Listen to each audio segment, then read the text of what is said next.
The year is around 3000 BC. The location, Kurukshetra. Two vast armies face each other on a battlefield unlike anything humanity has ever seen. The air is heavy with anticipation, the ground trembling beneath the weight of chariots and warriors. In the midst of it all sits Arjuna, one of the greatest archers of his time, paralyzed by doubt. He looks at the battlefield and sees not enemies, but uncles, cousins, teachers, people he loves. He lowers his bow, overwhelmed. What am I doing? How can this possibly be right? In his moment of despair, his charioteer and guide Krishna speaks, not just to Arjuna, but to all of us. Krishna explains all kinds of complex concepts like Maya, nature of life, the omnipresence, omniscience, omnipotence of what we call as the God, the all-pervasive one. Krishna's wisdom transcends the battlefield, and reading through the lines, one in particular catches my attention. The mind is the friend of the conditioned soul, and his enemy as well. Chapter 6, verse 6. Gita portrays Arjuna's inner turmoil and is not just about the external war, but the battle within. It seems like the battle is to understand what's real, what's imagined, and how one's perspective shapes the path forward. And now, centuries later, we ask the same questions.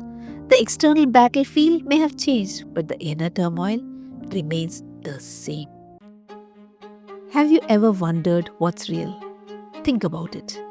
Everything you've ever learned, felt, or believed boils down to one thing: your experience. You are a sum total of your experiences. So, what is experience really? And where does imagination fit in? If everything is experience, where is imagination? It is like one of those puzzles where the more you think about it, the more fascinating it becomes. Let's start with the basics. What do we actually know? Everything you know comes from your experience. Take fire, for example. You know it's hot because you either touched it once, ouch, or someone told you about it. Either way, your brain filed that under stuff we know folder. Your experience isn't about the outside world.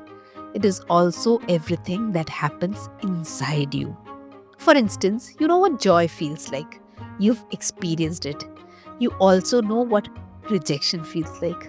Double ouch. Your mind takes all these moments, big and small, and creates a mental catalog called reality. But there's more to the story. It doesn't stop here. Because right alongside your experience is your imagination. And that's where things get interesting. Because imagination is actually a remix of your experiences. Think of your brain like the DJ. It takes everything you felt or heard or seen and mashes it up into a brand new track called What If? Your imagination. Here's an example. Have you ever dreamed about flying? Your imagination took your memory of birds, added the feeling of freedom, and voila, you're soaring through the clouds. Or have you ever worried about something that hasn't happened yet? Your imagination grabbed your past fears, hit shuffle, and created a playlist. What if all goes wrong? And that's enough to keep us awake for days, right? Okay, so experience gives you the raw materials and imagination builds something new out of them. But here's where it gets even cooler.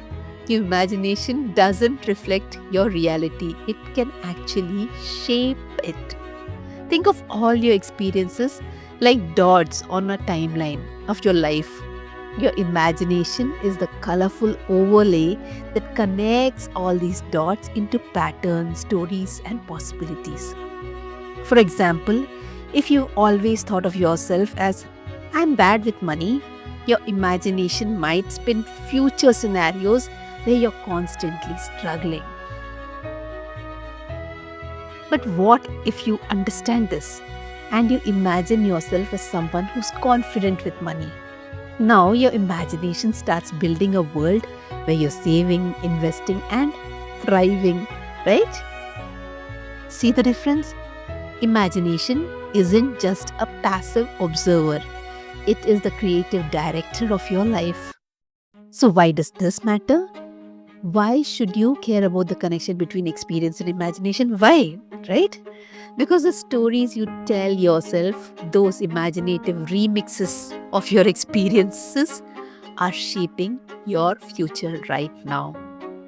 Let's say you've been rejected in the past. Your imagination might replay that over and over, creating a story that says, I am unlovable. Stop. Your imagination can tell a new story. Instead of replaying rejection, imagine yourself already in a loving relationship. A person who's always loved and fulfilled. Picture it so vividly that it feels real. So, what happens next once you've done this? Your mind starts looking for ways to make that story your reality. You start seeing possibilities instead of roadblocks. And that's not just motivational fluff. That's, I guess, science, neuroscience. The more you imagine something, the more your brain believes it's possible. So zoom out for a second. If your imagination is remixing your experiences and shaping your reality, what does that mean for your future? It means your imagination is your greatest tool for change. You get it? You want to feel more confident? Start imagining it. Want to build a better life? Use your imagination to map it out. The stories you feed it today become the reality you will live tomorrow.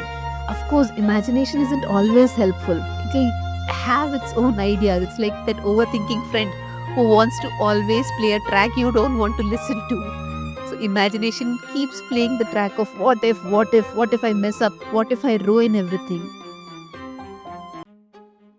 That is when I want you to remember that you need to take charge. Remember these two words, take charge. Your imagination can only work with what you give it. It's like Netflix algorithm. If you keep watching disaster movies, it keeps recommending more disasters. Want different recommendations? Perhaps romance or comedy? Start feeding it with the stories you want. So, what story is your imagination telling you right now? And more importantly, what stories do you want it to tell? Because at the end of the day, imagination isn't just a tool for escaping reality. It's your blueprint for creating a better one.